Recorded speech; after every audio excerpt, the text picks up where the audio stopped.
Hola a todos y sean bienvenidos a la primera edición del Nido Podcast, el mejor lugar para aprender de VC, startups y todas las cosas de América Latina.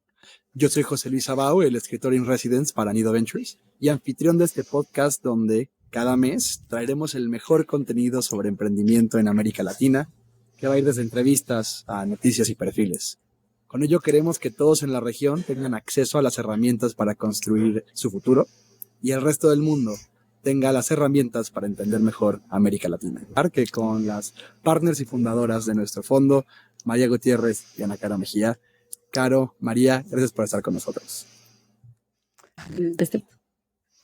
No, muchísimas gracias por reunirnos aquí. Creo que se vienen cosas increíbles y súper emocionada de ser parte de este primer episodio y contar un poquito más de lo que ha sido construir Nido en estos últimos años. Y justamente el tema que queremos abarcar el día de hoy no es solamente que tratemos de hablar del emprendimiento en general, sino de la historia de Nido, cómo fue que llegamos a este punto. Pero antes de meternos a cómo se conocieron, cuáles son las tesis que hay en Nido, me gustaría que vayamos de algo muy concreto. ¿Cómo definirían ustedes a Nido en sus propias palabras? Bueno, a ver, si quieren empiezo yo. A ver, Nido creo que es muchas cosas, ¿no? O sea, si lo defines de una manera muy técnica, es un fondo de early stage investing en todo Latinoamérica hispanohablante y la comunidad latina de Estados Unidos. Nos enfocamos en empresas netamente de tecnología, más que nada en el sector B2B, o sea, de compañía a compañía. Casi no invertimos en compañías de consumo. Y la idea es invertir capital de riesgo en estas diferentes empresas, llegar desde el punto uno, desde la semilla, y luego acompañar a los emprendedores en su journey. Voy a una pausa aquí para ofrecer una disculpa de que meto muchas palabras en inglés. Pero bueno, ese es un tema del mundo del VC, donde normalmente los términos técnicos son en inglés y uno está acostumbrado a usarlos así. Bueno, tampoco hay que disculparse. Justo hemos tenido conversaciones en Nido sobre ser un fondo a través de varias fronteras. Me parece esta oportunidad de combinar idiomas. Y bueno, justo el primer ensayo que hicimos en nuestro mailing list contenido, al cual todos deberían de suscribirse, fue tratando de hablar cómo traducir algo como Venture Capital a español, VC. Es una palabra muy difícil. Pero antes de seguir, Caro, ¿tú qué agregarías? Bueno, yo lo que agregaría es que Nido es una reflexión de María y mía, como que al final la tesis de Nido se basa en lo que somos María y yo, y hablando un poco del Spanglish, nosotras somos personas cross-border, y al final ahí es donde tenemos una visión única del mundo, ¿no? Somos mexicanas, seremos mexicanas para siempre, amamos a México, pero también hemos tenido oportunidades increíbles de vivir en Silicon Valley, de pasar 10 años en las mejores escuelas de Estados Unidos, y justo para nosotros es cómo podemos traer ese aprendizaje a Latinoamérica y cómo podemos hacer que más compañías latinoamericanas se vuelvan compañías globales y compañías que todo el mundo ve. Estamos muy acostumbradas a ver un cierto tipo de líder, y nosotras en nuestro soul searching del MBA nos dimos cuenta que queremos ser un tipo de líder diferente. Queremos ser un tipo de líder que es kind, que somos igual de ambiciosas, igual de driven, pero al final del día queremos ser lo más kind posibles, queremos ser lo más humanas posibles, y queremos demostrarle al mundo que no se necesita ser ese típico estereotipo. Queremos ser un tipo de líder diferente, y queremos ayudar a que las compañías en las que invertimos también tengan ese tipo de líder diferente. Creo que lo importante de Nido es pensar en que es un nido de compañías. Lo que queremos es todos estos huevitos chiquitos que llegan, que apenas están empezando, y lo que queremos es que se sientan en casa, que sientan que nosotras somos un catalyst para que puedan crecer y que eventualmente vuelen solos, ¿no? Me gusta mucho esta discusión de la bondad, que sí, definitivamente cuando pensamos en negocios suele ser un mundo cruel. ¿Hubo algo para ustedes en el que dijeran como, es por esto que vamos a ser la bondad, being kind, por sobre todas las demás cosas. Yo creo que lo que diría es que hubieron muchos momentos, y me imagino que ya contando la historia del nido, hablaremos más de todo el proceso de lanzarlo, pero creo que algo increíble de lanzar un fondo de Venture Capital es que puedes conocer a tipos diferentes de personas. Creo que María y yo siempre supimos que queríamos ser un tipo de líder diferente, pero sí creo que el proceso desde convertirnos en inversionistas ángeles hasta lanzar el fondo fue un proceso en el que de verdad te encuentras con todo tipo de persona, y ahí creo que fue cuando, después de vivirlo tanto, nos dimos cuenta, ok, wow, hay gente que es increíblemente importante y te toma una llamada, y hay gente que nada más no. Entonces, como que cómo podemos ir emulando eso, también sabiendo que la gente tiene limitantes de tiempo. A ver, creo que hay muchas cosas ahí, pero bueno, me meto un poquito a mi experiencia profesional antes de empezar Nido. Mi background es en supply chain, cadena de suministro, compras de empresas de tecnología grandes. Primero estuve en Tesla y luego en Apple. Y creo que ahí definí mucho lo que para mí era un buen líder, ¿no? La cultura de Apple puede ser súper fuerte. Es una empresa que para mí es la mejor compañía del mundo. Me parece espectacular todo lo que hacen y lo que venden. Si vendieran iWater, yo compraría el iWater. Yo creo que definitivamente en temas de cultura, para mí fue bastante fuerte darme cuenta cómo funcionaba la compañía internamente, ¿no? Y dentro de mi equipo yo tuve a los mejores jefes del mundo. Eran gente súper con muchísima bondad, se tomaban el tiempo de estar contigo, de ayudarte, de ser increíbles personas, pero como funcionaba el resto de la compañía era muy fuerte, ¿no? Era esto de quién grita más fuerte y quién grita peor, ¿no? Y esa era la gente que lograba tener más poder dentro de Apple, que se quedaba más tiempo ahí, que los promovían y demás. Y esa parte, la verdad, para mí fue fuerte porque me di cuenta que me estaba yo volviendo igual, porque esa era la manera de subir y de lograr hacer cosas dentro de la compañía. Y yo creo que cada quien sus cubas, esa es para mí la idea, y lo que te funciona a ti, la cultura que te funciona a ti, pero me di cuenta que no era como yo quería que las demás personas me vieran. Kind, creo que la palabra kind sí es algo que para mí es muy importante para que la gente te quiera seguir y te vea como un líder. A mí sí me cambió la perspectiva. Sí, y justo tenemos la historia de que una vez estuvimos en una llamada en la que de verdad nos destruyeron. O sea, la persona con la que estábamos en la llamada nos destruyó, y de alguna manera, no sé qué fue lo que hizo esa persona, que yo al final le quería dar un abrazo. Y yo salí de la llamada y más que pensar en, wow, me acaban de destruir, estaba pensando, wow, que me destruyó, y yo acabé queriéndole dar un abrazo. ¿Cómo hizo eso y cómo puedo yo emular hacer eso, ¿no? Que respetas tanto lo que te dijeron, y a ver, fue una llamada de 30 minutos, pero respetas tanto lo que te dijeron que dices, wow, quiero poder actuar de esa manera. Si puedo remontarme a una de tus respuestas anteriores, Caro, me gustó mucho lo que tú dijiste, que Nido al final de cuentas es un reflejo de quiénes son ustedes. Y antes de que hubieran ido, ya había María, ya había Caro, y hubo un encuentro entre ustedes dos. O sea, todos los que las conocemos en persona sabemos que hay mucha química entre ustedes, que es difícil replicar en medio de un podcast, aunque aún se puede observar. Pero ¿cómo fue ese primer encuentro? ¿Cómo se conocieron? ¿Quieres la historia de verdad del día 1? A ver, Caro y yo somos amigas desde la carrera. Las dos estudiamos en Stanford juntas. No nos conocíamos de México, pero llegando aquí, la verdad es que creo que somos 3 o 4 mexicanos por generación en undergrad, como tú lo sabes, José Luis. Estábamos ahí unos por los otros.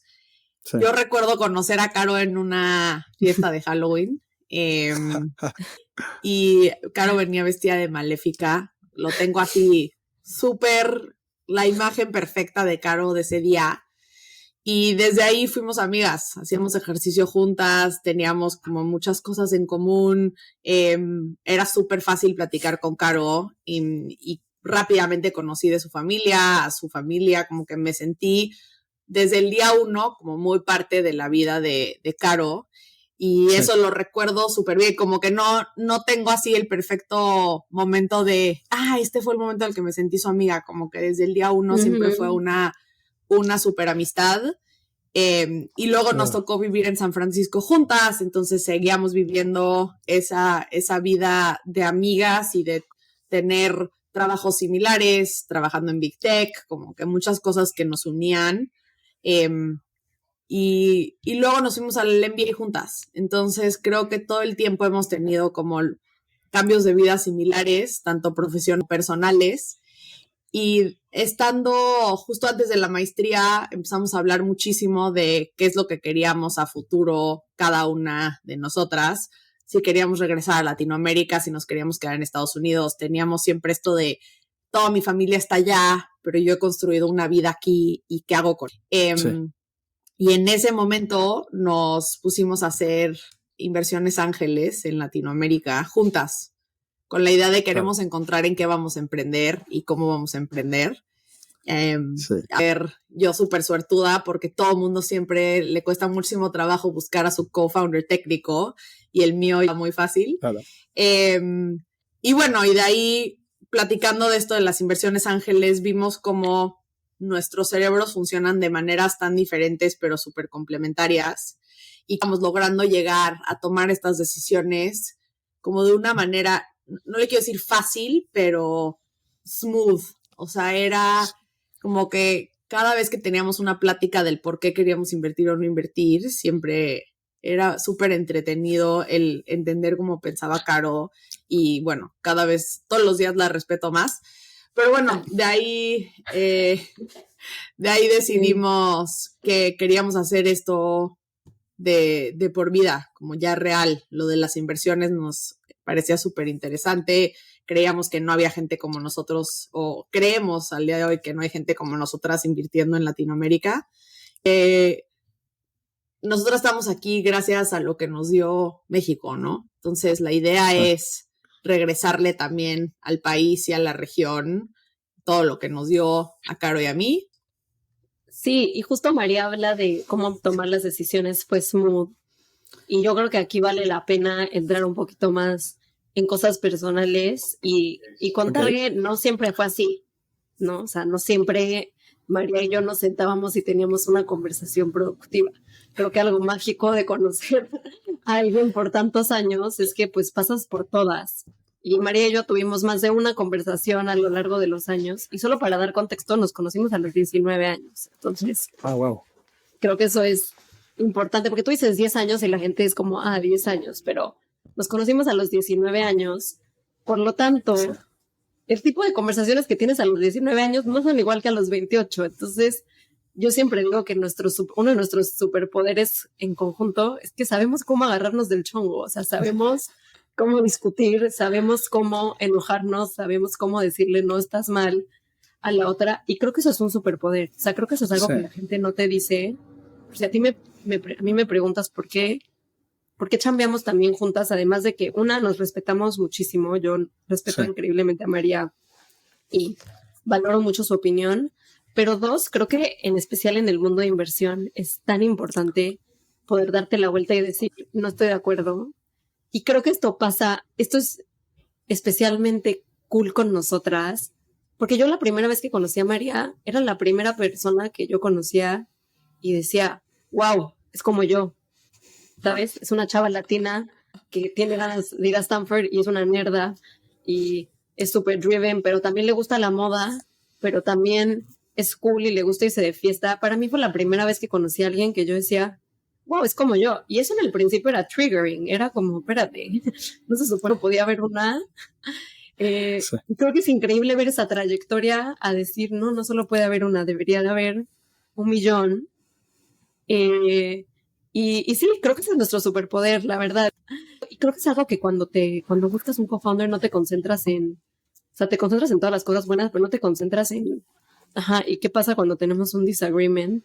Y creo que eso nosotras hemos tenido tantos disagreements en la vida que hemos llegado a un punto en el que ya sabemos exactamente, casi que lo que la otra está pensando depende de cómo mueve la cabeza, ¿no? pero que a mí en lo personal me pone demasiado feliz tener una co-founder con la que puedo entrar en ese tipo de conversaciones. Y María ya nos hizo un pequeño esquema de lo que quizá va a ser el resto de esta conversación de la historia de Nido. Y hablaste ya en un momento, María, de estas inversiones ángeles que fueron precursoras para Nido. Pero la pregunta del millón creo que es cómo transformaron eso en un fondo. O sea, cómo fueron de inversiones individuales a tener, bueno, el motivo de este podcast y lo que estamos hablando hoy día. De verdad que lo pienso ahorita y digo, no puedo creer que eso es lo que hicimos en los últimos 2 años. Como que no sé bien cómo llegamos aquí, pero bueno, voy a intentar dar la mejor respuesta que tengo al por qué estamos donde estamos hoy. Pero bueno, doy contexto del 2021, que fue un año en Latinoamérica con récords de inversión de venture capital en toda la región. Estaban los fondos más grandes de Estados Unidos que invierten internacionalmente viendo Latinoamérica. Los fondos locales levantaron muchísimo capital. Y bueno, las startups se las estaban peleando. O sea, era algo que no solamente pasó en Latinoamérica, pasó en todo el mundo. Pero doy contexto de la TAM porque creo que es muy importante entender en qué momento empezamos nosotras la trayectoria de inversión. O sea, en el 2021 que las valuaciones eran loquísimas, un fondo tenía que tomar decisiones en 1 o 2 semanas máximo de inversión y para dar contexto, un due diligence hoy a nosotras nos toma como 2 meses, más o menos. Digo, se puede hacer más rápido, pero en promedio son como 6 a 8 semanas. Y en ese momento tenías a veces 24 horas para tomar la decisión, porque si no, ya no entrabas a la ronda. Entonces no era tener que llegar primero, sino tener que decidir rápido y estaba totalmente en el poder del emprendedor o la emprendedora en decidir si entrabas o no. Entonces, en ese momento fue en el que Caro y yo y otros 2 decidimos empezar a hacer ángeles en la TAM. Y era nuestro propio capital, entonces la verdad es que los errores iban a ser nuestros nada más, las consecuencias iban a ser nuestras nada más, y eso lo hizo increíble al principio porque teníamos el mundo de posibilidades. Y cuando empezamos a invertir, pues empezamos a entrar en estos deals que eran las empresas hot del momento, ¿no? Coinvertimos con Andreessen Horowitz y Tiger y SoftBank y ahí fue cuando Caro y yo nos empezamos a poner a pensar, oye, ¿por qué estamos entrando a estas rondas? Como, sí, somos buena onda, pero o emprendedora, no sé si dejaría entrar a un grupo de ángeles solo porque soy buena onda, y más si me están aventando dinero de todos lados. Y en ese proceso de pensar en el por qué estábamos entrando a estas rondas, fue cuando nos dimos cuenta que nuestros backgrounds técnicos sí eran un gran diferenciador en la región. Entonces, toda la parte que no sabíamos de invertir era la que estaba súper cubierta por todo tipo de ángeles e inversionistas en Latinoamérica, pero la parte de cómo ayudarte a empezar a pensar en tu producto lo tenían muy pocos. Entonces, nosotros éramos ese aliado de tecnología, de cómo te conecto con Silicon Valley, cómo te ayudo a pensar, cómo piensan las empresas aquí que ya llevan años siendo billion dollar companies. Yo siempre entro con la parte touchy-feely, pero, o sea, creo que al mismo tiempo que pasaba todo eso, María y yo estábamos en el MBA, las 2 seguras que íbamos a emprender y seguras que íbamos a emprender juntas. Entonces estábamos explorando tesis por aquí, tesis por allá, tesis en LATAM, tesis en Estados Unidos, y Nido lo estábamos haciendo on the side. Y poco a poco empezamos a ver que nos tomaba más y más tiempo de la semana y queríamos pasar más y más tiempo haciendo eso. Y María y yo pasamos mucho tiempo haciendo soul searching de ver qué es lo que queremos con nuestra vida. Y nos dimos que lo que queremos con nuestra vida es tener un impacto positivo en la región, tener un impacto positivo en mujeres y sí, ayudar a transformar a Latinoamérica, ¿no? Y ayudar a crear. Y pues bueno, había diferentes maneras de hacer eso. Podíamos hacer eso a través de empezar una compañía, que la verdad que mis respetos para los emprendedores, son todos unos cracks y los admiro muchísimo. pero nosotros nos dimos cuenta que teniendo el background que teníamos, lo podíamos hacer de una manera diferente y de una manera un poco a más escala, ¿no? Entonces, pues sí, hicimos el soul searching, platicamos. En enero de 2022 hicimos un como lanzamiento en LinkedIn de el fondo de Nido Ángeles. Y ahí María y yo ya veníamos pensando, híjole, chance, este es nuestro next move. Y ese día que lanzamos en LinkedIn y todo el mundo empezó a perderla, como que nosotros estábamos ahí con nuestras inversiones ángeles de tickets relativamente chicos. Y cuando Muy lo chicos. lanzamos, la gente estaba de que escribiéndonos por todos lados, gente de verdad de mucho calibre. Como que desde ahí fue el primer momento en el que empecé a sentir, wow, la gente quiere que nos vaya bien. Y eso se ha continuado sintiendo, he continuado sintiendo durante todo este tiempo, pero ese fue el día que para nosotros como que cambió todo. Y María y yo llegamos a ese annual planning como, hola familia, vamos a levantar un fondo. Vamos a levantar un fondo, ¿quién le entra? ¿Quién no le entra? We're gonna figure it out. Y bueno, ahí fue el comienzo de esta aventura. Volvamos brevemente a lo que tú hablabas del soul searching, Caro, porque sus contextos igual hemos de resaltar, son muy de emprendimiento. O sea, María, tú estuviste en Apple y Tesla, Caro, tú estuviste en LinkedIn, estuvieron en Stanford, estaban en el Bay Area, es la meca del emprendimiento. Y bueno, habiendo yo estado en Stanford igual, todos y sus mamás quieren crear una empresa.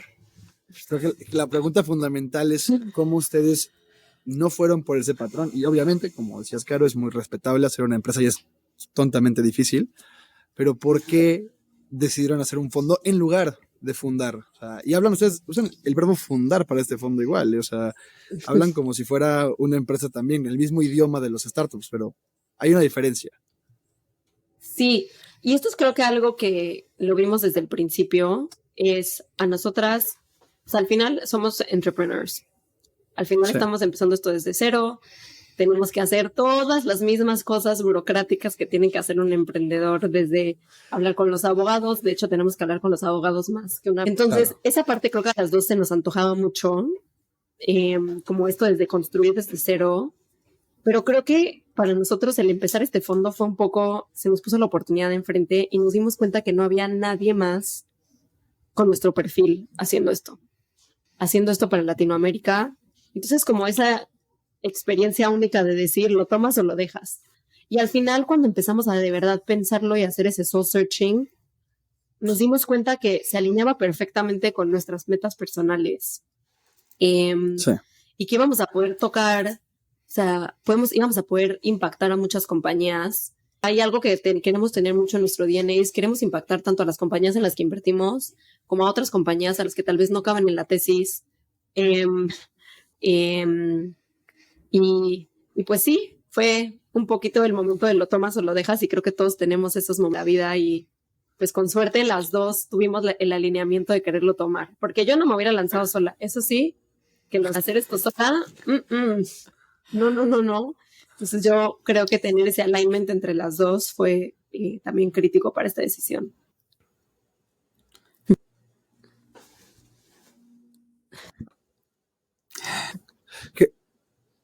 Ahora creo que la pregunta inevitable es una de dinámicas de género. O sea, quiero poner un ejemplo. Hace poco fui a un evento aquí en la Ciudad de México de donde les hablo, de Venture Capital, y en el cuarto habrían quizás 30 personas, de las cuales 5 eran mujeres y 25 éramos hombres. Es un mundo completamente dominado por hombres y es muy escaso y raro ver a mujeres que estén liderando un fondo, y dejen eso, que ambas managing partners del fondo sean mujeres. Entonces, ¿cómo ha sido para ustedes entrar en ese sector dadas las dinámicas de género tan marcadas que hay en VC y emprendimiento en general? A ver, creo que hay una dinámica de género en el mundo, ¿no? Y no solamente es dentro del mundo de Venture Capital, sino es en casi todas las industrias en las que voltees a ver, hay dinámicas de género. Creo que en Latinoamérica es el caso en todos lados. Y es algo con lo que Caro y yo crecimos muy fuertemente y siempre hemos tenido que luchar en contra de eso desde el día uno. Claro. creo que voy a hablar aquí por las dos, porque, bueno, como ya conté, Caro y yo somos muy amigas, conozco a su familia muy bien, entonces creo que puedo también hablar de ellos, pero Caro y yo tuvimos la súper fortuna de tener papás que siempre nos apoyaron a nosotras, teniendo hermanos en la familia y cómo nos dieron oportunidades, las mismas oportunidades que tenían nuestros hermanos dentro de la casa, nunca pensando en esas dinámicas, siempre, oye, tú puedes y puedes ser lo que quieras en la vida, ¿no? Y creo que eso para nosotras dos es algo que tenemos en común y que nos marcó desde el día 1, donde a nosotras nunca se nos dijo que no podíamos o que no debíamos, que esa es la otra clásica de Latinoamérica, ¿no? Sí. Y yo, bueno, si uno piensa en generaciones atrás, pues no era lo mismo para mi mamá, ni mucho menos para mi abuela, ni mi bisabuela, y creo que eso sí ha ido evolucionando bastante y Caro y yo traemos eso muy metido. Pero cuando nos pusimos a trabajar en México, ninguno de mis proveedores eran mujeres, nadie con lo que yo hablaba de clientes eran mujeres. Y esa parte estando en el startup en México y Caro también, como que ahí empezamos a notar mucho el patrón de, pues con razón las mujeres no emprenden. No hay mujeres que llegan a estas posiciones para luego de ahí tomarse y emprender. Muy pocas mujeres tomando decisiones de inversión. Claro. Y pues es difícil que te le inviertan a una emprendedora cuando ninguno de sus inversionistas se parece a ella.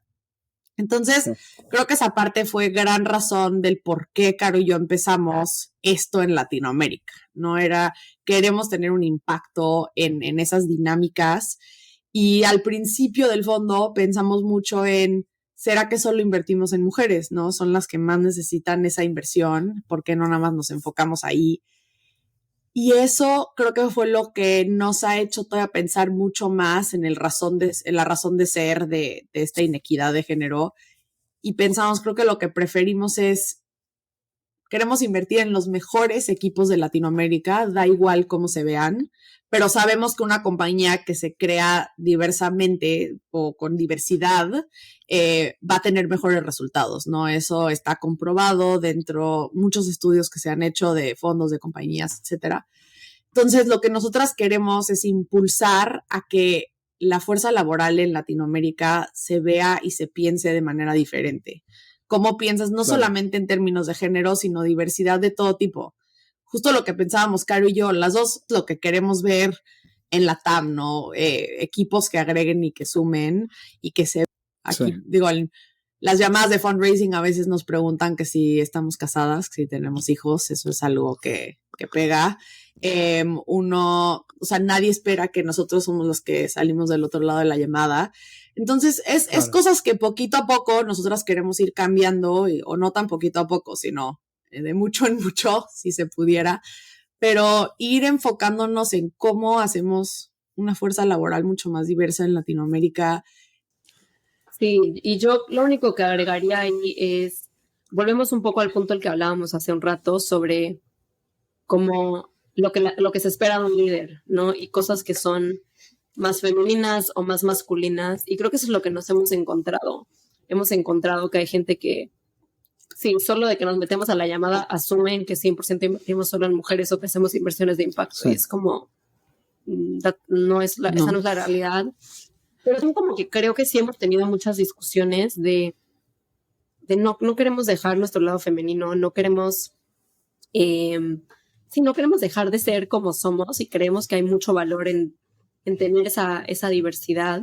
Justo hace un rato hice una entrevista entrevisté a Mercedes-Benz de Lightspeed y me dio un quote que me encantó, en el que me dijo que estábamos hablando de este tema y yo le pregunté como que ¿cómo le haces? Y me dice, mira, yo soy como Hulk. Hulk tiene una frase que dice que su superpoder es que siempre está enojado. Sabe cómo controlar ese enojo y sabe cómo prenderlo y apagarlo. Nosotras siempre estamos enojadas.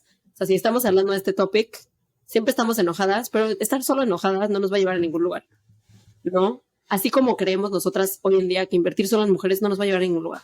Lo que nos va a llevar al lugar es agarrar y tener la conversación con el emprendedor o la emprendedora, que no quiera reclutar un equipo diverso. Tener esa conversación dura es lo que en verdad va a llegar al cambio y estar enojadas es lo que impulsa a que me levante todos los días a querer hacer esto, pero creo que la palabra que mejor va con lo que quiero hacer ahora es desmistificar. O sea, vamos a quitar este mito que hay, de cierta forma, de lo que hace Nido, de esta perspectiva errada de un fondo de impacto, de solo invertir en mujeres, porque en realidad son 3 tesis que hay de inversión, que hemos ido desmenuzando un poco, y también es plug, para usar un anglicismo, que lo tenemos en nuestro mailing list semanal, contenido, y vale la pena que vayan revisándolas. Pero son, si no me equivoco, son 3. Una tesis fintech, una B2B SaaS y una tesis sobre empresas cross-border. ¿Cómo las describirían ustedes? La carne y la esencia de Nido. A ver, ahí empiezo con la de cross-border, que para mí y mi experiencia laboral es lo que más me encanta hacer. Pero bueno, ahí como Caro dijo, Caro y yo somos personas cross-border. El hecho de que nacimos y crecimos en Latinoamérica, pero ahí llevamos todos nuestros años como formativos y profesionales en Estados Unidos. Entonces, la parte donde vemos el cross-border es, bueno, siempre dentro del mundo B2B, pero cosas que están ayudando, o esta anglicismo igual, enabling, a que los productos crucen la frontera. Entonces, tenemos desde pagos cross-border, lo que ayudan a que pueda uno comprar un servicio de un lado, recibir el dinero en el otro. La segunda es cosas que están ayudando en las cadenas de suministro que cruzan la frontera. Entonces, todo el tema de, bueno, tenemos muchísima automotriz que se mueve, muchísimo industrial. En México hay muchísima manufactura que se manda a Estados Unidos y Canadá. Y el tercero es justo, ahora todo el mundo tiene, o todos hemos escuchado de la palabra nearshoring en este último... Sí. Bueno, en los últimos 6 meses, pero Caro y yo hemos estado hablando de esto como ya varios años, de cómo hay tantas cosas que apuntan a que Latinoamérica cada vez crece más en términos de manufactura y de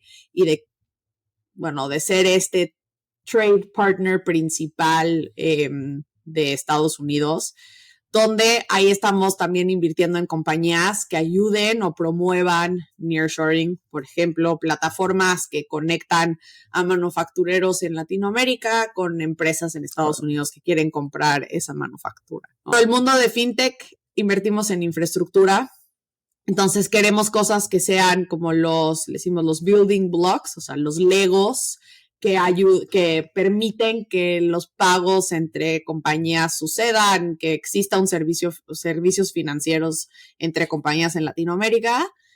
Y la segunda parte son como más herramientas para el CFO. Y por último tenemos B2B Marketplaces y Vertical SaaS, que los marketplaces es traerle tecnología a industrias más legacy en LATAM, que a muchas les hace falta, pero poder agregar demanda y permitir que las pymes compren de los más grandes y que los más grandes compren de las pymes, ¿no? Esa es la idea a grandes rasgos con el marketplace, pero es para traerle tecnología a las industrias legacy y hacerlo mucho más fácil, que compares precios y demás. Y el SaaS vertical, lo que significa eso son todo el software que viene aunado a ese marketplace. Entonces, cómo manejas tus pagos, tu inventario, tu manera de facturar, conseguir financiamiento, etcétera. Y lo que vemos es en Latinoamérica normalmente vienen aunados. Entonces, por eso solo lo tenemos como una tesis en general, porque vemos que normalmente los marketplaces vienen con ese SaaS y al revés, ¿no? Entonces, ahorita muy emocionadas de la parte B2B. Y esto lo dijo María muy bien, pero el cross-border es el pilar esencial de la tesis. Okay. O sea, cada que vamos a hacer una inversión pensamos, ¿esto va a enable eventualmente más cross-border, sí o no? Si la respuesta es no, probablemente no hay un buen match, pero como lo pensamos es, al final del día estas marketplaces, estos vertical SaaS, esta infraestructura fintech, está haciendo que las industrias legacy en Latinoamérica se eleven a donde las compañías del resto del mundo esperan que estén, ¿no? Entonces, si tú eres una compañía que está vendiendo cualquier tipo de producto en LATAM o solamente quieres que te paguen en cash, es como, bueno, padrísimo, pero esta compañía de Canadá no te va a poder venir a pagar en cash o ya sabes, Sí. entonces es como, si es empezar a cambiar las industrias legacy, y eso es como que el pilar central de la tesis de los que hablaba María. Legos. Perdón, no, mal chiste.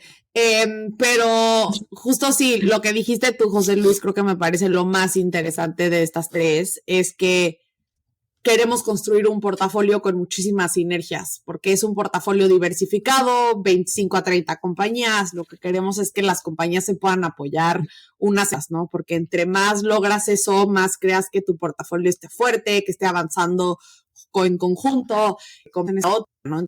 Y creo que hoy ha llevado mucho a nosotros pensar en la tecnología que queremos crear para que estas compañías se junten, se platiquen, se estén apoyando, no solamente emocionalmente como emprendedores, sino como aliados comerciales. Sí. Hasta ahora creo que nos hemos enfocado mucho en la historia de Nido, en los valores fundamentales del fondo. Creo que me quiero meter un poco más en los detalles, en las decisiones. Especialmente porque una cosa es hablar de ideas abstractas y otra ya empresas concretas. Especialmente cuando hablamos de personas, que fue algo que ustedes enfatizaban, ¿no? Ser otro tipo de líderes. Cuando ustedes tienen que tomar la decisión, ¿qué es lo que están buscando en un emprendedor en el cual quieren poner fondos? Esa es la pregunta del millón. ¿Quieres que saque nuestra secret sauce, José Luis? No, pero a ver, creo que para nosotras, primero que nada, creo que lo más importante al final del día es no solo estamos buscando ciertas cualidades en un emprendedor, estamos buscando un match.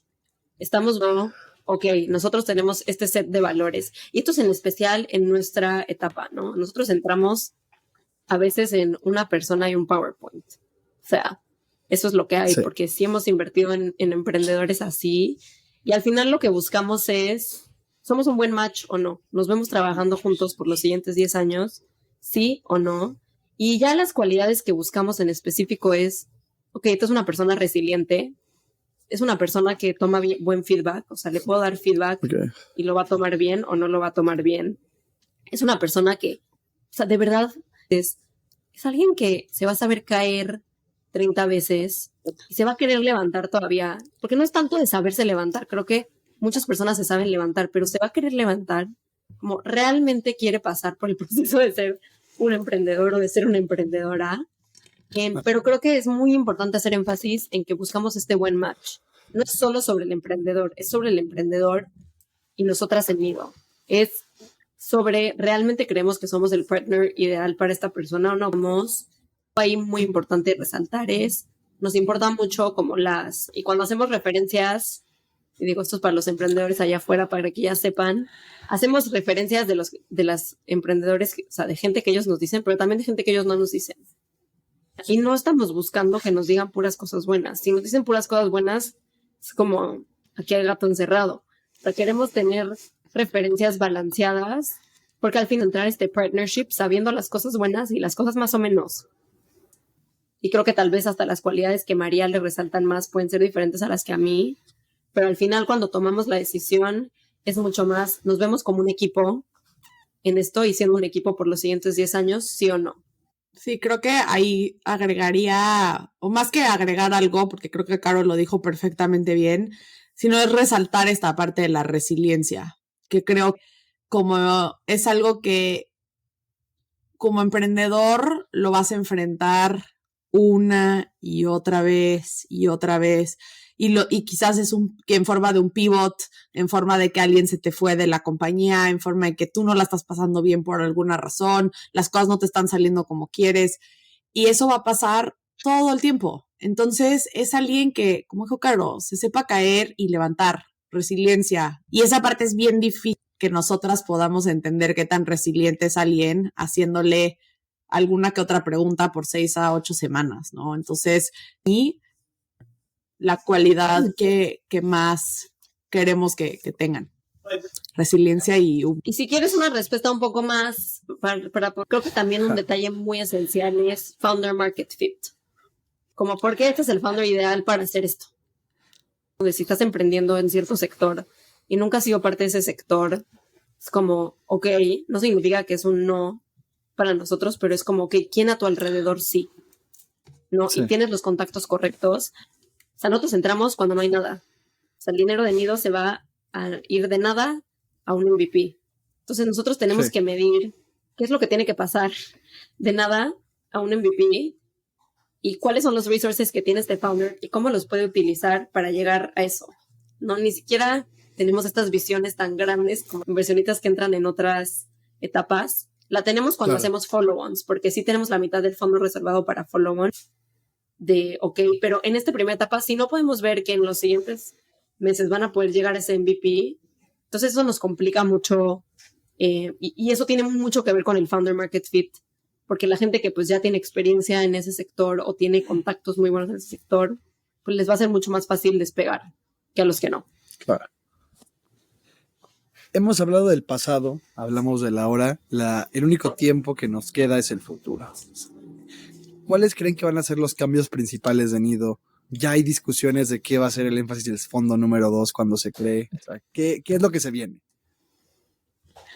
A ver, creo que esa es la pregunta de los 3 millones. Caro dijo la pregunta del millón. Hemos estado pensando mucho. Bueno, la primera que es justo esta parte que hemos hecho del contenido.